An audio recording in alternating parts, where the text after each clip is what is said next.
আমি অয়ন্তিকা।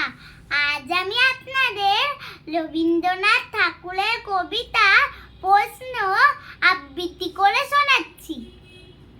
মা গো, আমায় ছুটি দিতে বল, সকাল থেকে পড়েছি যে মেলা।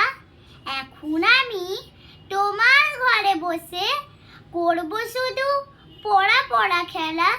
তুমি বলছো দুপুর এখন সবে, না হয় যেন সত্যি হলো তাই।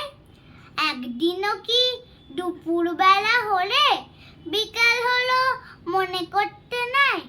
আমি তো বেশ ভাবতে পারি মনে, সূর্য ডুবে গেছে মাঠের শেষে। বাগদি বুড়ি চুবলি ভরে নিয়ে শাক তুলছে পুকুর ঘাটে এসে। আধার হলো মাদার গাছের তলা, কালি হয়ে এলো দিঘির জল। হাটের থেকে সবাই এলো ফিরে, মাঠের থেকে এলো চাষির দল।